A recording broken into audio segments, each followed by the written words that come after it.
দক্ষিণ এশিয়ার রাজনৈতিক অঙ্গনে যখন উত্তেজনার পারদ ক্রমাগত বাড়ছে ঠিক সেই মুহূর্তে নতুন করে আলোচনায় এলো ভারত। পাকিস্তানের সঙ্গে চলমান বিরোধের মধ্যেই যুক্তরাষ্ট্রের সঙ্গে এক গুরুত্বপূর্ণ সামরিক চুক্তি করল নরেন্দ্র মোদীর সরকার। এই চুক্তি কেবল প্রতিরক্ষা সহযোগিতার মধ্যেই সীমাবদ্ধ নয়, বরং এটি ভবিষ্যতে ভূরাজনৈতিক ভারসাম্য বদলে দিতে পারে এমনটাই মনে করছেন বিশ্লেষকরা। কাশ্মীরের পেহেলগামে সাম্প্রতি হামলার পরে ভারত পাকিস্তান সম্পর্কের টানাপোড়েন আরও বেড়েছে। এই অবস্থায় পাকিস্তান স্পষ্ট জানিয়ে দিয়েছে, যদি ভারত সীমান্তে কোনো ধরনের সামরিক তৎপরতা দেখায় তবে তার কড়া জবাব দেওয়া হবে। এরই মধ্যে সীমান্ত এলাকায় পাকিস্তানি সেনাবাহিনী বড় পরিসরে সামরিক মহড়া চালিয়েছে।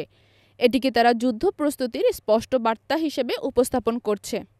অন্যদিকে ভারত তার কৌশলগত অবস্থান আরও মজবুত করতে যুক্তরাষ্ট্রের সঙ্গে প্রায় ১৩১ মিলিয়ন মার্কিন ডলারের প্রতিরক্ষা চুক্তিতে সই করেছে। এই চুক্তির আওতায় ভারত পাবে অত্যাধুনিক আকাশ প্রতিরক্ষা ব্যবস্থা, সাইবার যুদ্ধ সরঞ্জাম এবং উন্নত নজরদারি ড্রোন।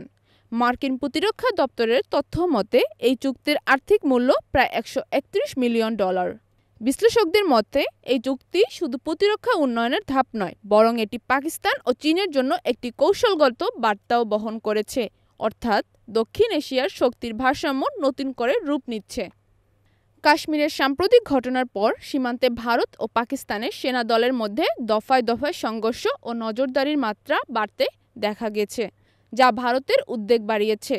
এই প্রেক্ষাপটে যুক্তরাষ্ট্রের সঙ্গে সহযোগিতা ভারতের কৌশলগত অবস্থানকে আরও দৃঢ় করতে সহায়তা করবে বলে মত দিয়েছেন প্রতিরক্ষা বিশ্লেষকরা। ভারতের প্রতিরক্ষা মন্ত্রণালয় জানিয়েছে, আমাদের নিরাপত্তা কেবল সীমান্তেই নয়, সাইবার জগৎ ও আকাশপথেও সুনিশ্চিত করতে হবে। এই চুক্তি সেই লক্ষ্যে একটি গুরুত্বপূর্ণ অগ্রগতি। ইতোমধ্যে ইসলামাবাদ থেকে সরাসরি কোনো প্রতিক্রিয়া না আসলেও পাকিস্তানের পররাষ্ট্র মন্ত্রণালয়ের সূত্র বলেছে, তারা পরিস্থিতি নিবিড়ভাবে পর্যবেক্ষণ করছে এবং যে কোনো সামরিক পদক্ষেপের উপযুক্ত জবাব দেবে বলে জানিয়েছে পাকিস্তানের সেনাবাহিনী। বিশ্লেষকরা মনে করছেন, ভারত যুক্তরাষ্ট্র সামরিক চুক্তিটি কেবল ভারত পাকিস্তান সম্পর্ককেই নয়, বরং পুরো দক্ষিণ এশিয়ার চীনের প্রভাব নিয়ন্ত্রণে রাখার অংশ হিসেবেও দেখা যেতে পারে।